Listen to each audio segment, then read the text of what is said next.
Peace, peace, peace, peace, peace. I'm Rami Salam Mel. Thank you for watching. Thank you for joining us. We got an update with the Rise of the Moors Wakefield Standoff case.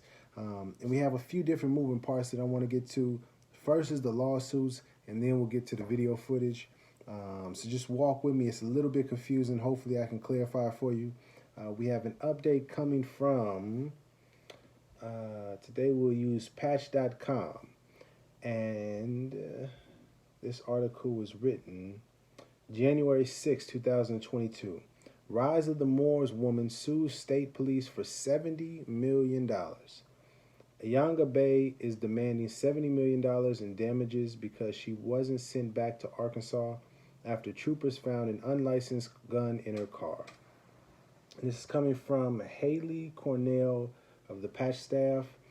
So if you're not clear, Ayanga Bay is a supporter of the Rise of the Moors. I'm not sure if she's an official militia group member, but she is a supporter of the Rise of the Moors group, and she claims that she drove 1,500 miles to show her support for the Rise of the Moors men after their arrest from an 8-hour armed standoff on Route 128 last summer. And in the suit filed by Ayanga Bay of Arkansas, it states that police had no right to search her parked car outside Malden District Court. And according to court documents, the search happened on September 8th, while Ayanga Bay went inside the court to support her fellow Moors, who claim to be citizens of an independent Moorish nation. Therefore, they are not subject to American laws related to gun possession, auto registration, insurance, or driver's license. The troopers immediately noticed her car in the lot. As the Providence Journal noted, it did not have a valid license plate. So just a little backstory. She came from Arkansas to support the Rise of the Moors at court. She parked in a parking lot, but apparently didn't have proper registration or tags on the vehicle. And while she was in court supporting the Rise of the Moors militia group, it's alleging that the police went into her car and found in Massachusetts police just to clarify, in Massachusetts police can conduct an inventory search, and in this case accounting for the car's contents. And in the car, as Bay acknowledged, the search provided a Glock 43 9mm handgun, 16 magazines, and at least 22 rounds of ammunition. Further, it says that Bay does not have a license for the gun, which is illegal in Massachusetts, but not under the alleged laws the Moors claim to live under. In court, Bay said troopers should not have searched her car to begin with because they did not have a warrant. And so subsequently, she was arrested on various charges, including unlawful possession of a firearm and ammunition, possession of a large capacity feeding device, and driving an uninsured and unregistered vehicle. In her complaint, Ayanga Bay says she has the right to drive as she wishes because she is Moorish, and the Second Amendment gives her the right to possess whatever weapon she chooses. The same argument made by the Moorish men arrested on Route 128 last summer. So just to summarize, she drove up to the courts, didn't have, it wasn't registered, didn't have insurance.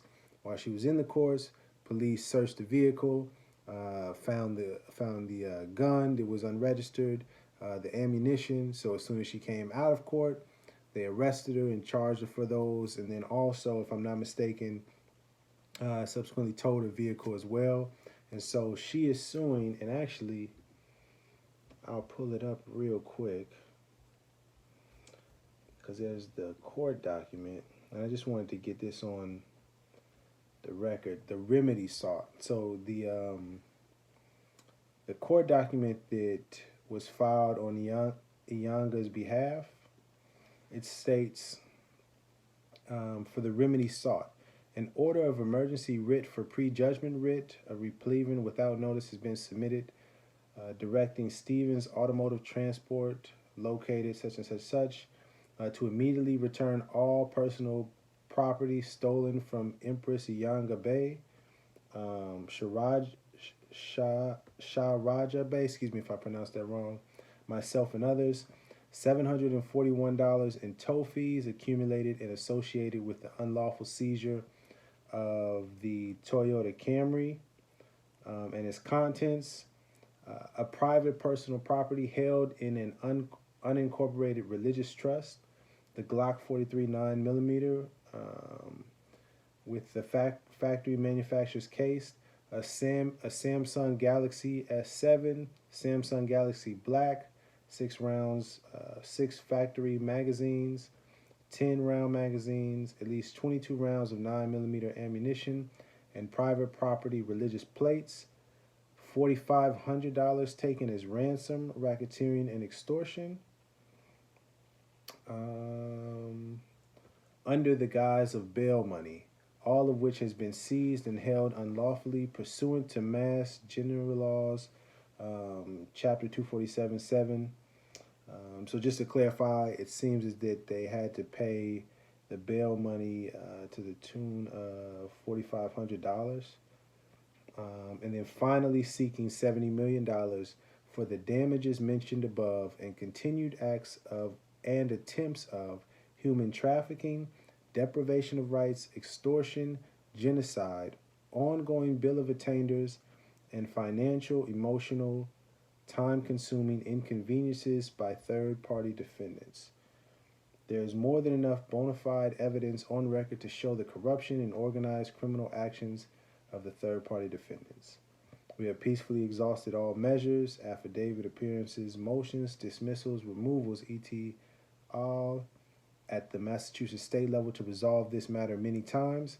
Evidence will show for itself, but the case has only gotten further delayed to find probable cause, in which the third-party defendants have not found to this day, as it should have been found prior to the arrest. Another thing to note is the complaint. State Trooper Sean Crowley has not shown up to any court hearings to stand by the false claims made in the report and on the unsigned, unsworn to criminal complaint, mandatory pursuant to mass criminal procedures, etc., etc., etc. So, just to summarize, about $740 that they said, $740 in towing fees, $4,500 in bail, their personal property, and then also suing for $70 million in damages for the continued acts and attempts of human trafficking, deprivation of rights, extortion, and genocide, ongoing bill of attainders, and financial, emotional, time-consuming inconveniences. I highlight the 70 million aspect because now I want to go to these other court cases, or these lawsuits rather, because it seems to be connected. We have another supporter of the rise of the Moors named, pardon me, his name, there it goes. Here we go. Sorry about that. So this article is coming from the universalhub.com, written 7/29/2021. Jury quickly decides Lowell cop did not use excessive force in arresting a man who claims he's Moroccan for traffic offenses. A federal jury ruled today that the Lowell cop did not use excessive force in arresting Leonidas Jabir Bey following a traffic stop in 2019, and so he gets nothing rather than the $9 million payable in cash he had demanded. Leonidas Bey says he is not a Moor sovereign citizen, but acknowledges he is a supporter of the rise of the Moors, the sovereign citizen group that had an hour-long standoff with police on Route 128 in Wakefield. And he professes many of the same beliefs as Moor sovereign citizens, including that he is not subject to U.S. laws, that he is a Moroccan citizen, and that referring to him as black is rank discrimination. And so Leonidas Bey sued, alleging the officer beat him and denationalized him, and the officer and others committed genocide, although nobody was actually killed. I'll say a little bit more in a second. And so therefore, a federal judge dismissed all but Pender from the suit. Bey acted as his own lawyer with the counsel of Jamal Talib Abdullah Bey of Providence, the leader of the Rise of the Moors. The trial started yesterday, which was July 28th, and ended today when the article was written, July 29th of 2021. So this was a case stemming from 2019 with a guy named Leonidas Bey, who says he's also a supporter of the Rise of the Moors, who acted as his own lawyer, who claimed that the officers were committing genocide. And in this particular case, he had Jamal Talib Abdullah Bey, also referred to as Jamal Latimer, the leader of the Rise of the Moors militia group. He had him as counsel for his case. So that lawsuit was dismissed. That was from 2019. Then there was another lawsuit that was filed by the Rise of the Moors on July 28th. And that one was particularly interesting because that also was for $70 million. The Rise of the Moors members involved in an armed standoff sue state police and judge. The lawsuit seeks $70 million in damages. And this was July 28th. Also, that was the day before. Or I guess the same date as the Leonidas Bey court trial. So with this one, with the Rise of the Moors, several members of the group were arrested, and they filed a lawsuit in U.S. District Court in Rhode Island that alleged defamation, discrimination of national origin, and deprivation of their rights under the color of law.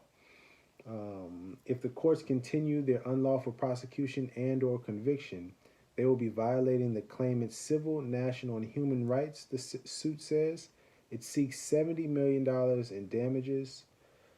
And what's particular here is that the Massachusetts State Police and several individual troopers, the judge who presided over their arraignments, the state as a whole, and several media organizations were named as defendants in this lawsuit. But then, shortly after, August 18th, a federal judge dismissed the lawsuit that was brought by the Rise of the Moors group. It was dismissed by U.S. District Chief Judge John J. McConnell Jr. And he said in his decision Tuesday, this court must abstain from hearing such challenges based on a precedent which reflects a long-standing policy against federal court interference with state court proceedings. The suit filed in U.S. District Court in Rhode Island also alleged defamation and discrimination. McConnell's ruling said there is an absence of any clear defamation allegations in the suit, which sought $70 million in damages.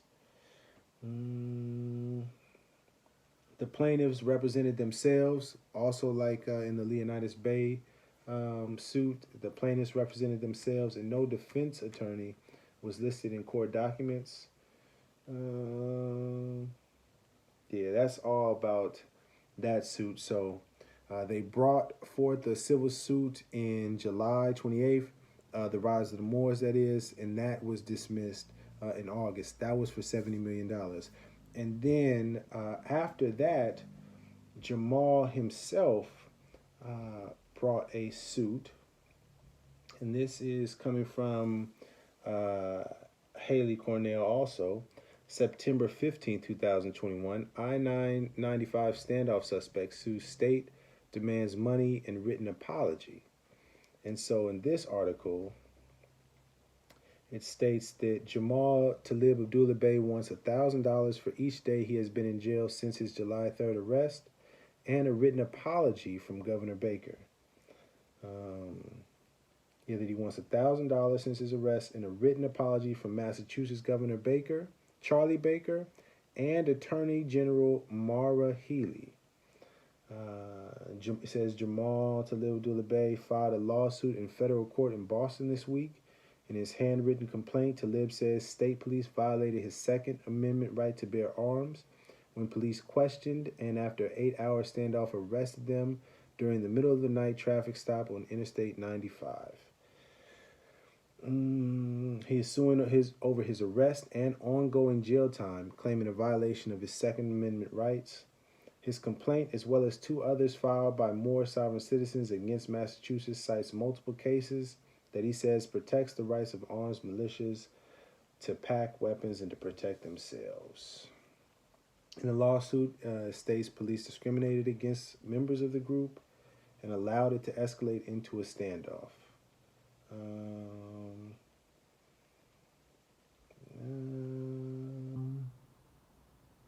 Yeah, that's pretty much all I see in terms of the lawsuit. So just to summarize, we have a lawsuit stemming from a 2019 case with Leonidas Bay, a supporter of the Rise of the Moors. That was suing for $9 million. That was dismissed. Then we have a Rise of the Moors lawsuit that was brought by the group against the state, several troopers, media organizations, and judges. That was brought July 28th. That was dismissed August 18th. Then we also have Jamal bringing forth a suit as an individual. That suit was brought forth September 15th. I don't have an update on the status of that lawsuit. And then finally, we have now Inyanga Bay, another supporter of the Rise of the Moors, also filing a civil suit. And this one is also suing for $70 million in damages. So that is the update in terms of court movement as it relates to the lawsuits in the Rise of the Moors.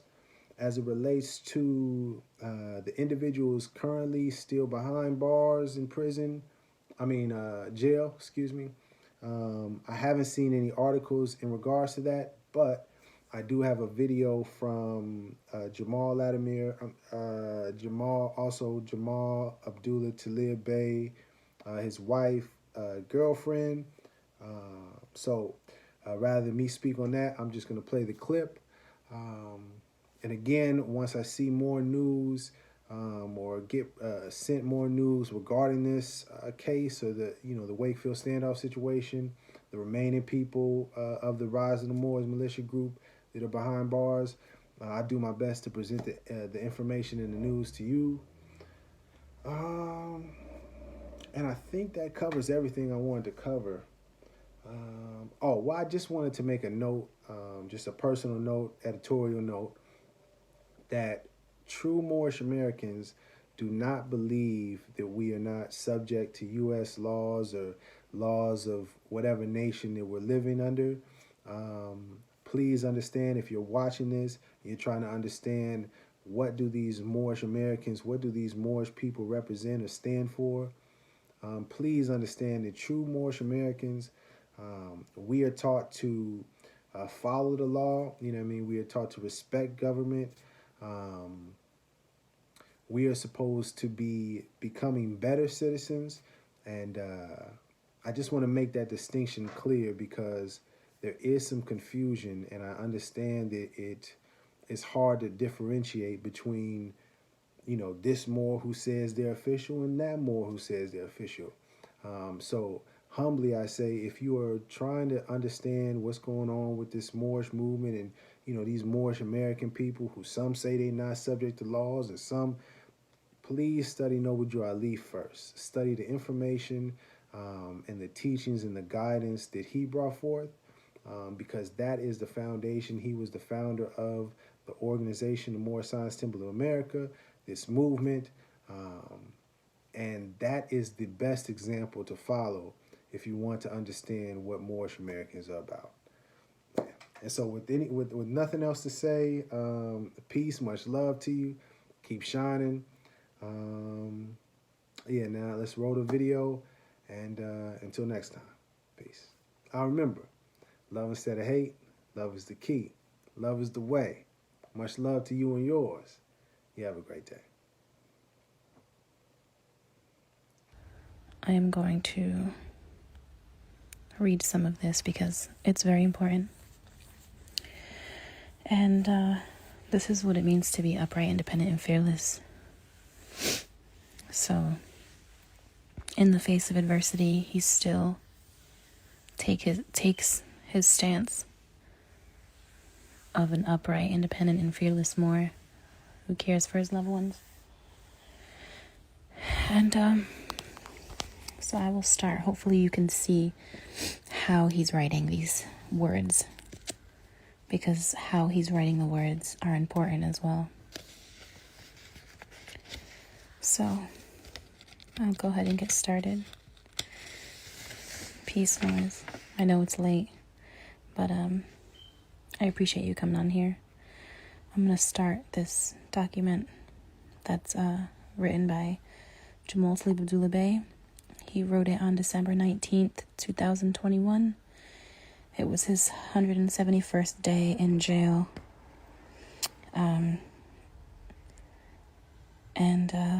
Again, this is pretty lengthy, so I apologize. But peace, Moors. I hope you enjoy this as much as I did. Again, so proud of him being so upright, independent, and fearless. To whom it may concern, particularly to those who stand for constitutional, free government in accordance to jurisprudence, the actual spirit of law and its letter, not the mere color of law. To those who have a sense of morality and adherence to nature's law and nature's God, which is jurisprudence, divine law, and true religion. By Jamal Talib Abdullah Bey. A mentally free Moor held as a political prisoner in and at the Billerica House of Corrections, 269 Treble Cove Road, North Billerica, Massachusetts, as of July 3rd, 2021. In re the unlawful detention of my physical body, a memorandum of law. This too will be sent to Superior Court, as have all other documents written by my hand and sent to the Clerk of Court regarding these unconstitutional charges in their unconstitutional case, to which the Clerk of Court refuses to properly file and assign or schedule a hearing date so that I may properly argue for my release. Documents that have been filed since July in District Court, Malden, and documents that I've mailed to Superior Court circa November 2021, in addition to the fact that I've made oral and written arguments regarding violations of the Fourth Amendment in both quote-unquote courts, which ipso facto and ipso jure should have already resulted in the dismissal of this case and its merit. I have, in conjunction with the Fourth Amendment claim, have raised a solid, lawfully standing argument based on res judicata and stare decisis, which, according to their oppression, viz. Ipso jure, preclude these allegations, claims, and issues from being raised against me ab initio. Excuse me. Regardless of the acts of those pretend believers in a republic form of government, Article 4, Section 4, United States Constitution, and the pretend believers of justice, I have an obligation to my God Allah to stand up against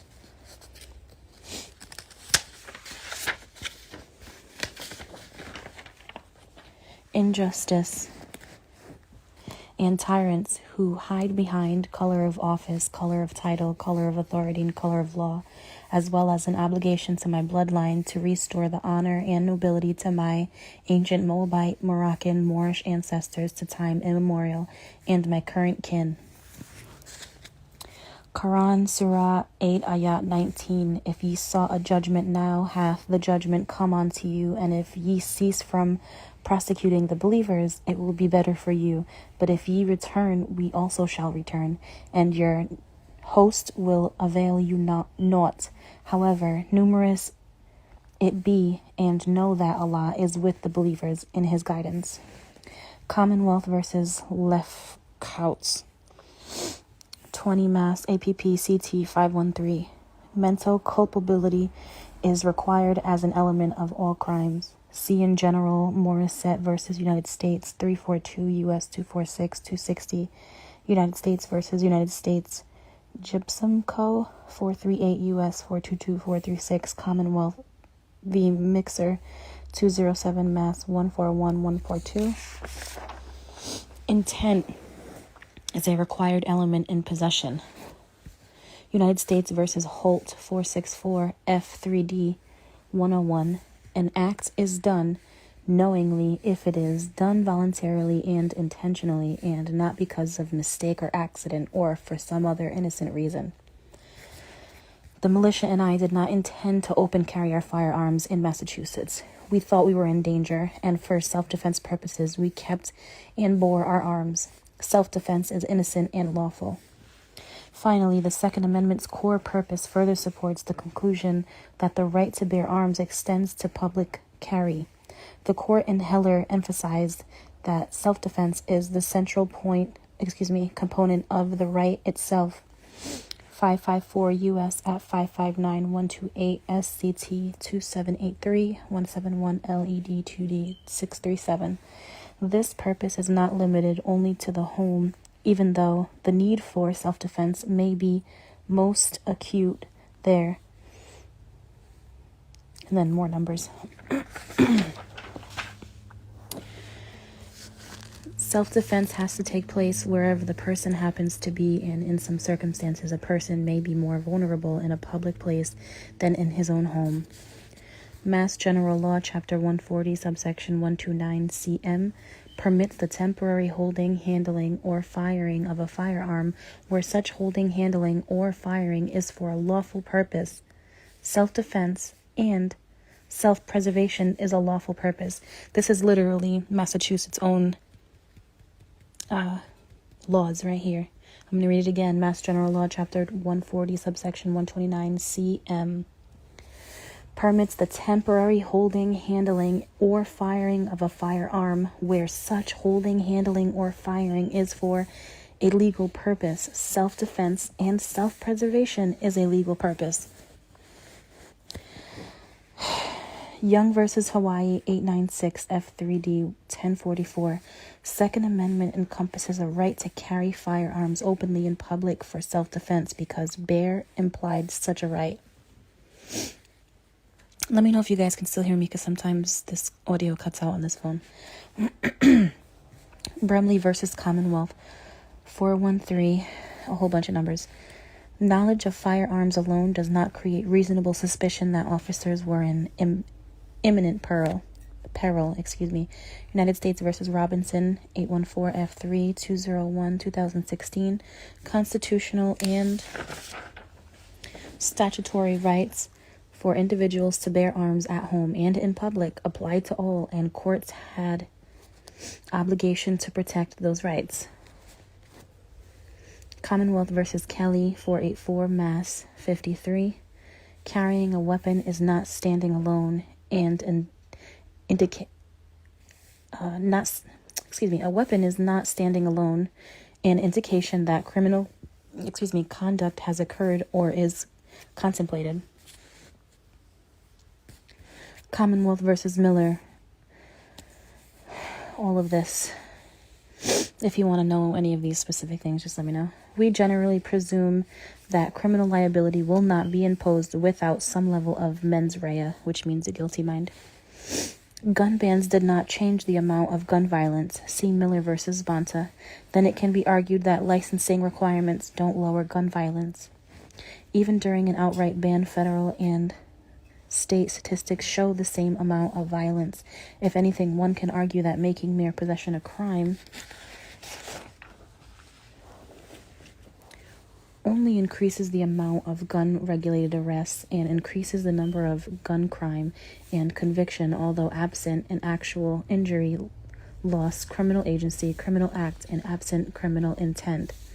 It is the opinion in the Commonwealth versus Kelly that the mere possession is passive and victimless, that the mere existence of a gun is not a crime, and in Commonwealth versus Young, that unlicensed possession does not create a disregard for the safety or well-being of others and is not dangerous. These titles, these cases that he's referencing, Commonwealth versus Young and Commonwealth versus Kelly. Commonwealth is the Commonwealth of Massachusetts. That's the state of Massachusetts. That's cases that can't come out of Mass about arms. Early colonial history of the Second Amendment did not license the open carry of arms publicly. There was simply a recognition that bearing arms publicly with criminal intent was a crime and thus unlawful. In fact, only black slaves and white abolitionists in opposition to slavery were licensed as a punishment, as others had and maintained the constitutional right to openly and publicly carry their arms unlicensed. See Young versus Hawaii.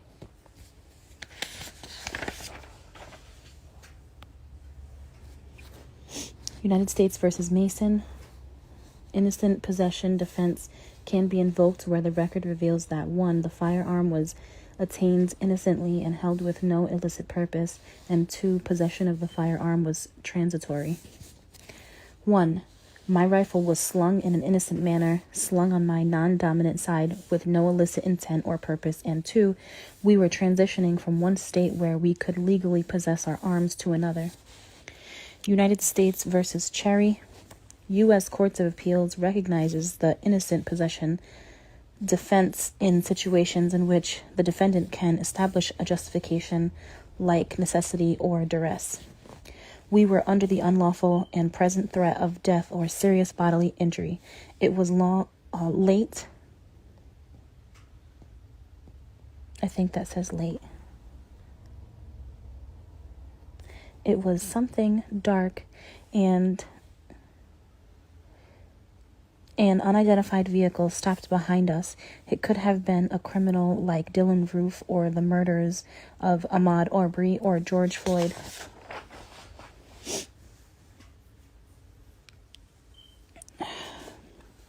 United States versus Mason. There are 2 general requirements that must be satisfied in order for a defendant to successfully invoke the innocent possession defense. The record must reveal that 1. The firearm was attained innocently and held with no illicit purpose, and 2. Possession of the firearm was transitory. The innocent possession defense may arise in a range of factual scenarios. 1. Firearms were obtained after passing a state and federal background check. 2. We were traveling to a state where our acts were not criminal. Also see 10 U.S.C. 246, militia composition and classes. B. The classes of militia are 2. The unorganized militia, which consists of the members of the militia who are not members of the National Guard or the Naval Militia.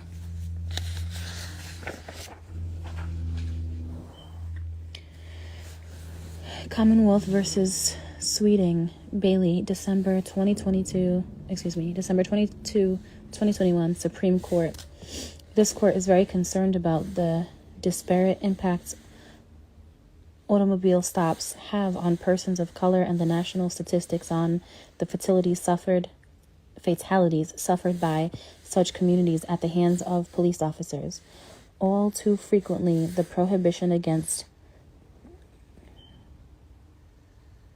facially discriminatory laws, I'm not sure if I'm supposed to say facially or racially discriminatory laws, have been inadequate to address the role played by racism and other invidious, I've never heard that word before, classifications in the way facially neutral laws actually are enforced. Mandela versus NTT Data Inc. Most Americans understand that the criminal justice system has quite clear racial biases that create disparate outcomes for Black Americans. Commonwealth versus Evelyn. Long history of race-based policing likely will remain imprinted on the group and individuals' consciousness of African Americans for the foreseeable future, end quote.